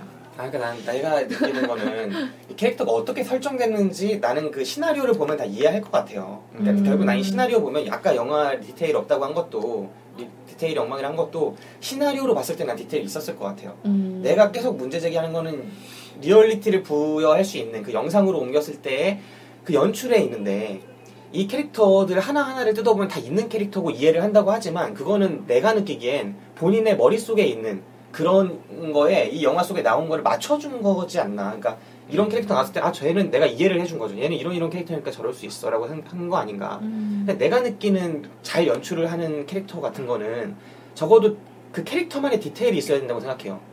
서준이라는 애가 그 류덕환 씨가 연기한 애가 미국으로 가려는 그렇게 사진의 꿈을 품고 있는 애고 그러면서 박보영을 계속 그렇게 좋아하고 사랑하고 그러면서 챙겨주면서도 이 갈등이 있고 그러면서 나는 회사에 대한 큰 애착은 없고 회사는 그냥 대충 나한테 돈만 주는 데고 난 이런 캐릭터를 정확하게 잘 알고 있어요. 어떤 캐릭터인지. 근데 이런 캐릭터를 표현할 때 있어서 이 표현할 때 있어서 뭔가를 디테일한 부분들을 더 줘서 걔가 살아있는 것처럼 움직이게 만들어야 되는데 예를 들면 이 캐릭터가 박보영을 챙긴다. 영화 시나리오에서 한 줄 들어야겠을 거예요. 걔는 술 못 먹는데 술 한 잔만 먹어도 죽어 라는 거를 계속 말을 해주면서 박보영을 챙기는 모습을 보여준다 라고 있었겠죠. 대사로. 근데 그렇게만 보여줄 게 아니라 뭐 눈빛을 어떻게 연출을 한다거나 아니면은 어떻게 움직이는 동선이라거나 아니면 얘가 뭐 어떤 소품이라거나 이런 것들을 통해서 그걸 보여줘야 되고 대화를 통해서 보여줘야 되는데 그런 부분이 없으니까 나는 얘가 어떤 캐릭터인지는 알지만 리얼리티가 없다라고 느끼는 거고 배성우 씨도 분명히 사회부 삽자루였고 그런 기자들 있죠. 저도 그런 기자들 알아요. 근데 이 기자가 배성우 씨가 그 기자가 되려면 영화 속에 들어있는 배성우 씨가 그 기자가 되려면 이게 삽자루로서의 그런 것들 디테일들 움직임들 대사들 이런 것들이 그러니까 말로 해주는 게 아니라 그런 네. 것들을 직접 보여줬어야 되는데 보여줘야 되는데 그 느낌이 안 사는 거예요. 저는 되게 왜 이 영화에 제가 이렇게 후한지는 저도 모르겠어요. 왜냐면 저는 원래 공짜로 봐서 그런 게 아닐까요? 저 공짜로 보면 뛰쳐나오고 싶은 적도 많아요. 근데 저는 배성우 씨 캐릭터가 너무 공감됐어요. 그리고 그 에피판 그 있는 곳에 도와주러 일하러 가잖아요. 그런 선택도 저는 그 캐릭터에 참 어울린다고 생각했어요. 네. 그래서 저는 있을 법하다고 생각했고 박보영의 남자친구에 대해서도 되게 있을 법하다고 생각했어요. 저는 그런 연애 해보고 싶은 거 아니에요, 본인이? 자연스럽잖아요. 뭐 다들 그렇게 하지 않나요? 연애 20대 초반에? 그렇게 아, 안 해요. 그런가요? 저는 그렇게 안 합니다. 그렇진 않았던 것 같은데. 네. 아니 아무튼 좋았어요. 근데 그렇지만 저는 반전이라고 느끼실지 모르겠지만 저는 이 영화의 평점을 짜게 줄 생각이에요. 저는 지금까지 말씀드렸던 것이 거의 주력이고요. 여기에 하나만 더 이 영화를 안 좋게 봤던 걸 추가를 하자면 저는 이 영화에 3개의 연결고리가 중요한 연결고리들이 있어요. 근데 영화가 그 연결을 어떻게 짓느냐를 보면 가장 노력이 덜 필요한 연출적인 노력이 덜 필요하고 그래서 관객들이 볼 때 투박하고 어색하게 느낄 만한 지점들로 연출이 돼요. 제가 느낄 때는 어떤 장면들이냐면 첫 번째는 진경 씨로 그 배우 있잖아요. 진경 씨, 그러니까 장 대표가 도라이를 만나서 막 적나라하게 돌아서서 갑자기 대화를 해요. 그러니까 그 기자들한테 인터뷰를 마치고 막 가는데 그 그러니까 도라이가 막 따라가서 나 알고 있다. 나 다 알고 있다 진실을 했을 때 진경이 딱 돌아서면서 알아봐야 네가 어쩔 건데 하면서 막 이쪽에 생리 있죠. 내가 광고도 뭐 쥐고 있고 진실도 쥐고 있고 너는 아무것도 없고 증명도 못하고 막 이런 거에 대한 압박을 주는 장면이 있어요. 그 장면이 이 주인공이 한번 위협을 받는 장면이자 장 대표가 이제 그거를 터뜨리는 장면이기도 하고 이게 딱 대표적인 장면이고 그 다음에 상사인 하재건과 도라이가 만나서 또 대화를 나누는 장면이 있죠. 밥그릇에 대한 아까 그 밥그릇과 뭐 저널리즘에 대한 대화를 나누는 장면이 있어요. 편집국 중앙에서 이것도 되게 연극적인 장면이에요. 그다음 세 번째로는 아까 말이 나왔던 그 배우가 다 끝난 다음에 인사하는 장면이 있어요. 도라이한테. 이 세 장면이 되게 의미심장한데 이 세 장면에 공통점이 있다면 실제로 그 장면에서 연출을 하면 되게 부자연스럽게 연출이 될 수밖에 없는 구성이에요. 왜냐면 그 상황에서 이런 대화가 나올 수가 없어요. 네, 저도 그렇게 생각해요. 왜냐면 바로 기자가 따라붙을 거고 공감합니다. 편집국에 다 돌아볼 거고 배우가 있으면 또 난리가 날 텐데 그런 게 없이 갑자기 둘만의 공간이 펼쳐지면서 조명도 위에서 딱 때려주면서 저는 그 세 장면은 그냥 정말 그냥 과장과 뭐랄까요? 그 영화에서 참 부담스러운 부분이었다 생각해요. 그러니까 진짜 이런 장면들은 가장 중요한 거예요. 이 장면이 없으면 영화가 안 가요. 이런 걸 다른 방식으로 그쵸. 해소해야 되는 장면들이에요. 근데 이 다른 방식으로 해소하지 않고 그냥 1대1로 대화를 통해서 해소를 하려고 하는 가장 편법적이고 무책임한 연출 방식을 쓰고 있고 저는 앞에 말씀드렸던 되게 이 공감합니다. 모든 부분에서 이 감독의 이 스타일이 제가 뭔지 알겠어요. 이 감독의 스타일을 현장에서 편하게 일하려는 이 고민도 없는 일말의 고민조차 없는 이 감독의 연출 스타일이 와 이렇게 강경하게 이 세 장면뿐만이 아니라 앞에 말했던 그 디테일과 리얼리즘에 대한 게 일관되게 반영이 됐다고 생각을 합니다. 근데 이 영화가 앞에 말씀드렸듯이 그 다른 사람들이 이걸 디테일이 살아있다라고 느낄 수 있는 부분이 정말 제가 양보를 해서 있다면 그거는 전적으로 이 시나리오 과정에서 누군가가 보이지 않는 누군가가 열심히 취재를 하고 알아봐서 거기에 어느 정도 반영을 했을 열심히 하신 텐데 것 같아요. 저는 이거를 걔의 걸 보지 않고 영화로만 저는 기준을 삼고 보다 보니까 이 영화의 연출에서는 그 디테일은 엉망이었다라고 생각할 수밖에 그렇죠. 없는 뭐 거죠. 언급하신 세 장면은 저도 최악이었어요. 근데 그 장면이 없으면 영화가 굴러가지 않는다는 것도 무슨 말씀인지는 알 것 같아요. 근데 특히 감사합니다 기자님 할 때는 진짜 이 영화가 진짜 촌스럽다는 게 이 세 장면이 정말 촌스럽다. 맞아. 이 세 장면은 이제 에피소드적인 세 장면이고 한 단계에 낮춰서 그 하나의 행동이나 그런 컨셉으로 나오는 것 중에 또 이렇게 어이가 없는 게 되게 많아요. 예를 들면 마지막에 도라이가 뭔가 이제 성공하는 분위기로 기자회견장이 바뀌죠. 근데 서준을 찍어요. 남자친구를. 남자친구가 따봉을 들어 보이죠. 엄지를. 기억나요? 네네. 엄지를 들어보이면서 웃어요. 이런 연출이라거나 하재관이 이제 촌스럽긴 해. 국밥집에서 이제 밥을 먹어요 도라이랑. 그러면서 결국은 야 나 금도꺼기 받은 것도 쓰고 뭐 쓰고 다 네가 원하는 대로 해 하면서 결국은 다 허락해주는 것처럼 말하는 장면이 있죠. 부장이 그렇게 다 허락을 해주고 딱 답을 나가면서 그러니까 한정식집을 나가면서 그래요. 아 했어 진짜 오늘 날씨 왜 이렇게 좋냐 시발 막 이러면서 막 나가요. 이런 장면이라거나 아까 기사를 다 쓰고 마치면서 도라이가 맞아. 한숨 휴 하면서 바로 이렇게 아니 하는 그런 것들은 왜 그런 장면이라거나. 거예요? 왜 이렇게 부담스러운 거죠? 아니 그거는 딱 전형이라는 거예요. 그거는 클리셰고 전형이 너무 심했어 좀 처음부터 이거는 끝까지. 그냥 가장 쉽기 때문에 쓰는 거예요. 우리 관객들과 표현하는 사람의 입장에서 수용하는 사람들이랑 약속이 된 기호 같은 것들이죠. 영화에 있어서 그 기호를 가장 쉽게 쓰는 거예요. 진짜 이 영화는 시작부터 끝까지 기호뿐이었던 것 같아요. 그렇게 치면. 네, 그러니까 그걸 벗어나는 거 전형을 안 하나도 해요. 없었잖아요. 그래서 마지막에 딱 막 레카박 아저씨 하면서 뛰쳐나갈 때 햇살이 맞아, 쫙 맞아. 비치면서 이 아이는 성공했다라는 거를 처음부터 보여준다는 거나 이런 것들이 이 연출자는 로봇이 기사 쓴다고 하지 않습니까? 이건 로봇이 연출해도 된다. 이건 뭐 동의할 수 있을 것 같아요. 저는 그래서 너무나 불쾌했던 작품이었어요, 사실. 나름 그런 뭔가- 그 클리셰를 너무 굉장히 익숙하고 대중에 익숙한 거를 넣는데 유능하다고 할 수도 있나요? 표현을? 근데 이 유능하다는 것도 그러니까 네. 대중에 초점을 맞춰야 되는데 누구를 타겟으로 하느냐에 따라 좀 달라지겠죠. 국제시장 같은 영화도 되게 촌스러워요. 해운대 같은 영화도 촌스럽고. 근데 천만 달성한 계기는 제가 볼 때는 그 촌스러움을 넘어설 수 있는 승부의 뭔가가 지점들이 있어야죠. 어느 정도는 있었고 이 영화엔 그게 없는 네. 건 확실한 거 그다음에 같아요. 주력 마케팅 차원에서 없어 그런 게. 약간 그 사람들한테 먹힐 만한 그런 촌스러움을 넣었다면 아, 그쵸. 이번에는 주력으로 한 사람들이 그 사람들이 아니었던 것 같아요. 영화가 약간 청년 세대 막 이런 걸 맞춰줬단 네. 말이에요. 그러니까 뭔가 열정 같은 소리 하나에 맞는 결말을 냈어야 하는 것 같지 않아요? 네. 이런 영화는 마치 이 상사와의 갈등 구조도 독립영화 중에 족구왕 같은 영화에서 나올 것 같은 감성을 넣었을 것 같은데 스물이라거나 좀 그치. 그런 감성이 안 나오고 이건 뭐 50대 감성이 계속 나오니까 국가대표가 특급 감성이었어요 거의. 제가 좀 이렇게 검색해봤는데 정기훈 감독이네요. 네. 근데 아까 얘기한 와일드카드의 조감독이었네요. 와 신기하다. 그리고 이제 애자 2009년에 애자를 각본 감독 쓰셨고 그리고 반창고 네. 감독님이시네요. 다 보셨나요? 안 봤습니다. 아, 저도 안 와일드카드만 봤어요. 와일드카드 저도 봤죠. 아쉽다. 이 영화 아쉬워요. 전 앞부분이 참 좋았는데. 그냥 그 병원 몰려가고 디테일한 이러는 거요. 부분들. 네. 근데 자꾸 이게 이제 디테일에서 서로 의견이 갈리고 있네요. 네네. 결국에는 이 그 초반의 갈등이 어쨌거나 부장과 이게 수습 기자의 갈등이잖아요. 네네. 그 둘의 갈등 사이에서 만들어낼 수 있는 구조라는 게 그것밖에 없었을 것 같아요. 이 보도를 하고자 하는 사람과 밥그릇을 위해 이걸 막아야 하는 사람. 사실은 그거 말고도 되게 많은 요소가 있는데 그렇다 보니 이렇게 된 게 아닌가 싶네요. 나는 이 영화를 충분히 다르게 만들 수 있었다고 생각하는데 어떻게 하면 좋을까요? 이 영화는 처음부터 끝까지 나가려는 지점이 달려가는 영화예요. 이 영화는 왜냐하면 목표하는 지점이 있고 그래서 기승전결로 쭉 가다 보니까 넣을 수 있는 게 딱 그 라인 주변밖에 없는데 이 영화를 어떻게 보면 부장과 그 아이 신입사원의 갈등 구조로 한다면 시트콤적으로 해서 그 사이에 드라마도 많이 넣고 하면서 보여줄 수 있는 지점이 되게 많았다고 생각해요.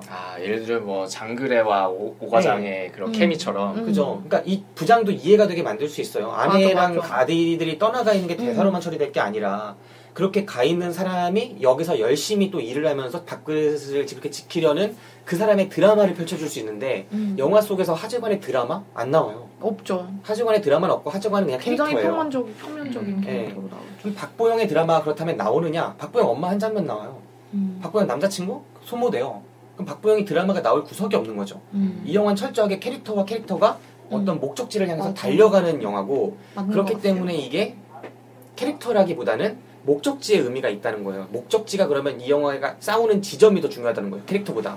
캐릭터의 드라마보다 이 둘이 싸우고 있는 지점이 어디냐. 그 지점은 결국 언론에서 뭘 전달하고 싶은 거고 이 사람은 밥그릇 때문에 맞고 싶은 거고 근데 이게 정말 그 속에 드라마가 만약에 양쪽에 다 펼쳐졌다면 이 사람은 열심히 자기가 열정을 막 불어넣어주고 싶고 자기는 막 예를 들면 그런 부장들 많잖아요. 가족들이 다 해외에 나가 있다거나 아니면은 그렇죠. 뭐 내가 뭐 예를 들면 내 결혼을 안 했다거나 나는 진짜 일에 올인을 하고 업계에 올인을 하는 사람이라거나 이런 상사일 경우에 정말 자기는 일을 올인을 하고 싶어서 정말 최고의 직장인이 될 수가 있는데 생활인으로서의 부하 직원은 안 그럴 수가 있죠.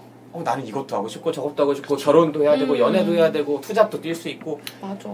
가족도 있고 뭐 아버지가 아프실 수도 있고 가족 뭐 그런 다양한 갈등들이 있을 수 있는 건데 이런 과정에 대한 것들이 더 들어갈 수가 있는 거를 영화가 달려가려다 보니까 뺐다. 맞아.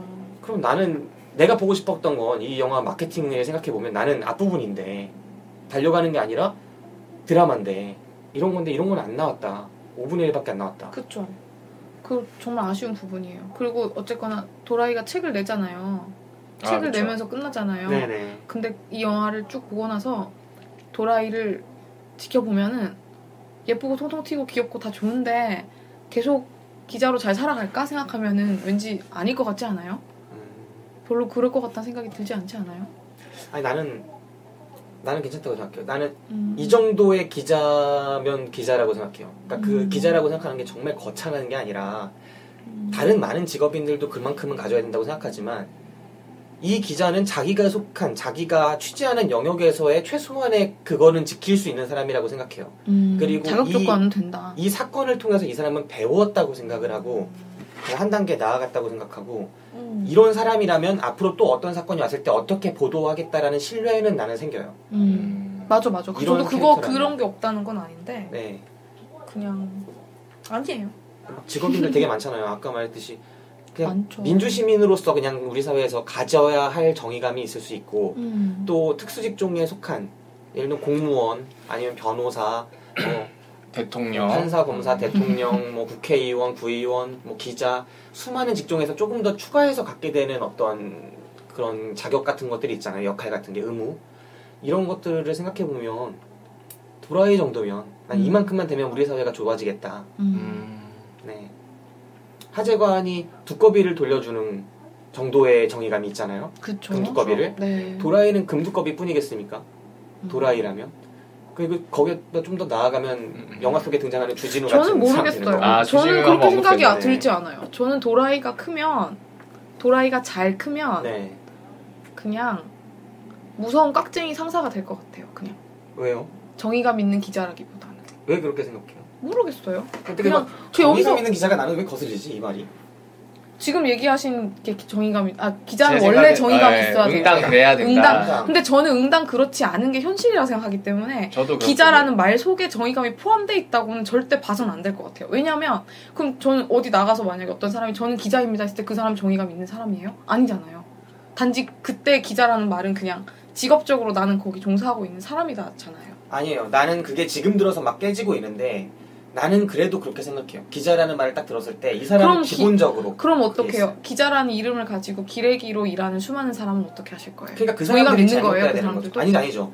나는 그렇게 생각하기 때문에 그 사람 기레기들을 보면은 그렇게 생각하는 거예요. 이 기레기들이라고. 근데 그게 만약에 난 직업인이라고 내가 생각하고 있었다면 평소에 그 사람들을 보면서 그냥 그러려니 할 거예요. 그러니까 나는 그 생각이 있기 때문에 그러니까 국회의원들을 보면서도 그런 거죠. 국회의원은 저러면 안 되는데라는 생각을 갖고 있기 때문에 그렇지 못한 국회의원들을 보면 나는 화가 나요. 난 기자에 대해서 똑같아요. 기자는 저런 직종이 아니라고 난 생각해요. 나는 특수 직종이라고 생각하고 그렇기 때문에 그렇지 못한 기자들을 봤을 때 화가 나요. 저도 특수 직종이라고 생각해요. 기자가 굉장히 특수한 직종이고 책무가 참 크고 참 잘해야 되는 일이고 그렇긴 한데 어쨌거나 저는 도라이가 저널리즘에서 정말 중요한 무엇을 갖고 있다기보다는 좋은 사람으로서의 무엇을 갖고 있다고 생각해요. 그래서 그 사람이 도라이가 성장한 모습을 생각해보면은 그냥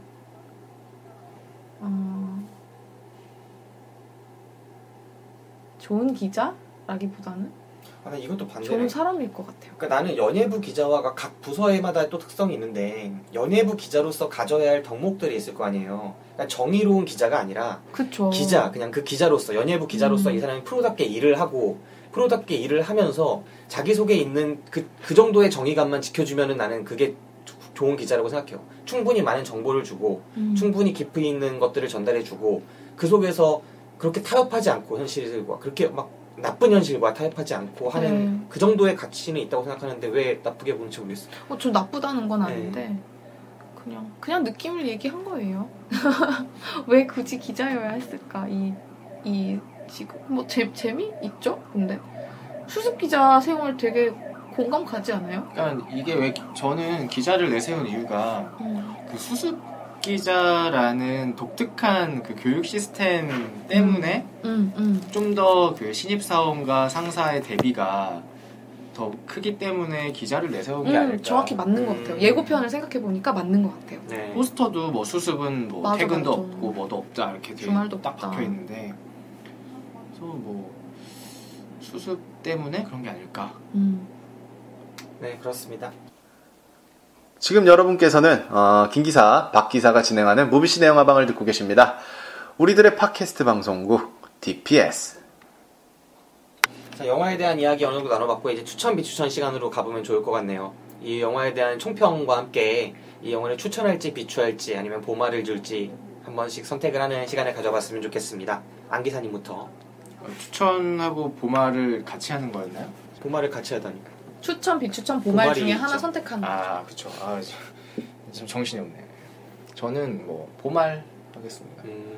저는 이 영화를 왜 봤는지 기억이 안 나는데 네. 이 예전에 영화들은 궁금해요, 왜 봤는지. 이 팟캐스트 녹음을 위해서 봤다라고 얘기했던 것 같은데 이거는 제가 왜 봤는지 기억이 안 나는데 아무튼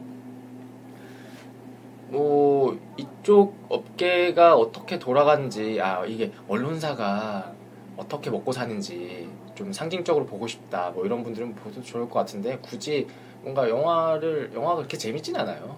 그래서 하지만 이제 박보영의 귀여움이 약간 있기 때문에 헷갈리네요. 아무튼 보말, 그래서 보말 하겠습니다. 네. 뜬구름양은 어떠신가요? 저도 보말입니다. 네. 저는 만약에 이 영화를 저희 그 부서에서 가지 않았다면 안 봤을 것 같고요. 그리고 보면서 재미있었어요. 저는 많이 웃었어요. 너무 현실이랑 똑같아서 특히 너무 많이 웃었지만 뭐 그렇게 크게 얻는 게 있는 영화는 아닌 것 같아요. 사실 저는 좀 보고 나서 뭔가 마음에 남는 영화가 좋거든요. 네. 근데 이 영화는 그런 영화는 아닌 것 같고 그리고 좀 씁쓸했어요. 이 문제를 해결하는 방식에서 또 이 SNS를 사용하는 그게 저에게 개인적으로는 약간의 좌절감을 줬어요. 사람들이 이제 정의를 구현하는 방식에서 이것만 떠올리는구나, 이제는. 근데 지금 그게 별로 가능성이 없어 보이는데. 그리고 SNS로 안 좋은 거짓말도 많이 보이는 그쵸. 상황에서 그러니까 그 중요한 건 이거예요. SNS가 기존 언론이 갖지 못한 이 그런 네트워크를 구축해준 건 분명하고 그것의 힘은 엄청나요. 진짜 그건 정말 중요한 요소지만 지난번 내부자들에서 봤을 때 동영상 폭로에서도 그렇고 이번에 이 영화에서 사용한 방식도 그렇고 정말 양날의 검이잖아요. 사실 도라이가 한 게 뭐예요? 소설을 써가지고 뿌린 거잖아요. 사실. 그러니까 이것이 가진 그 어두운 면도 알고 있어야 한다고 저는 생각하는데 이걸 약간 폭로전 양상으로 그냥 한 방에 팍 깨서 그냥 뭔가 이 카타르시스를 얻으려고 하는 그 욕구가 좀 전 불편해요. 아 근데 나는 이 영화에 분명히 표현하는 방식은 별로라고 느꼈지만 SNS를 활용하는 그 자체가 나는 언론의 본질하고 닿아 있다고 생각해요. 나는 언론의 본질이라고 생각하는 것이 결국은 국민의 힘에 기대서 무언가를 실현하는 부분이 있다고 생각하거든요. 그쵸, 여론과 그건 국민의 그래요. 힘에 기대서. 그러니까 언론이라는 게 어떤 강제력을 지닌 집단은 아니잖아요. 네. 뭐 제사의 권력이다 막 이런 얘기를 하지만 실제로 정부 집단도 아니고 어떤 강제권도 없고 아무런 힘이 없는데 그럼에도 불구하고 언론이 민주사회에서 어떠한 부분을 역할을 담당하고 있고 이것이 이 언론이라는 게 이 공적으로 어떤 긍정적인 사회를 선순환하게 만드는 어떤 긍정적인 기능을 갖고 있다면 그것은 결국은 언론이 여론을 통해서 무언가를 네, 변화시킬 수 그건 있기 그렇죠. 때문이 아닌가. 근데 이 SNS라는 게 생기고 나서 자꾸 이 SNS에 기대는 게 SNS가 생기고 나서 기존의 언론보다 더 빠르게 어떤 것들을 퍼뜨릴 수 있고 맞아요. 알릴 수 있다는 측면에서는 그건 기존의 정말 언론과 통하는 중요하고 부분이지 않나. 너무나 중요하고 정말 중요하지만 전 근데 그걸 한 방으로 생각하는 게 사실 아까 그 안 기사님 지적했었지만 SNS를 통해서 뭔가가 이루어질 때 누군가 수없이 그걸 퍼나르고 뭐 김 기사님 말씀처럼 대중에 기대야 하는 거잖아요. 근데 내부자들에서도 그랬고 여기서도 그렇고 그냥 보여주는 그 한 방. 그냥 뭔가 내가 진실을 알고 있고 SNS를 이용하기만 하면 모든 게임이 끝날 것이다라는 식으로 보여주는 건 전 정말 갑갑해요, 너무. 그렇지 않잖아요. 약간 달랐던 지점은 영화를 보면 나오겠지만 기자들이 각 그 요즘에 커뮤니티의 영향력이 대단하잖아요. 네. 그 뭐 여성 커뮤니티 따로 있고 뭐 제가 들어가는 뭐 좀 알싸나 알싸가 뭐예요? 아이러브 사커라고요. 나름 거대 커뮤니티예요. 네. 나름은 빼야 될 것 같아요. 거대 커뮤니티. 네. 왠지 제가 간다는 걸 희석시키고 싶어서. 그리고 뭐 오유라든가 네. 그쵸. 뭐 하셔야 돼. 정말 일베도 중요하죠. 사실 그런 거고. 네. 그러니까 거기에 각자 뭐 어디도 올렸고 이런 얘기 나오고 또 선배 그러면 SNS 그 길이 맞춰서 막 올려야 되지 않을까요? 뭐 그런 부분들이 좀 나와서 이게 좀 그래도 이게 반영 뭔가 그런 디지털을 아주 약간 반영했구나 살짝 했어. 그런 생각을 했죠. 현실성이 없진 않을 거예요. 왜냐면 네. 이게 그 영화 설정상 김수현급인 것처럼 나와요. 남자 배우가. 진짜 막 그렇게 느낌이 오진 않지만 김수현급인 것처럼 영화 설정상 그렇게 보여지고 그런 배우의 이 여론의 주목도도 그 전까지 계속 끌어올려진 상황인 것처럼 나와요. 근데 이거는 그냥 찌라시도 아니고 기자 이름 붙여서 기사 형식으로 제대로 심층 보도한 것처럼 다 작성된 거를 가지고 그렇게 뿌린 거기 때문에 분명히 파급력은 만약에 진짜 올라가면 진짜 파급력 대단할 수도 있죠. 이런 기사라면. 김수현에 대한. 다시 생각해보니까 그럴 수도 있겠네요. 사람들이 정치 기사면 묻히는데 그렇긴 하겠다. 연예인 기사면 저도 다시 생각해보니 뭐 그럴 수도 있겠다 싶기도 해요. 저는 이 영화에 대한 평가가 비추입니다. 다 들어보시면 알시겠지만 저는 이 영화 제목이 열정 같은 소리 하고 있네잖아요.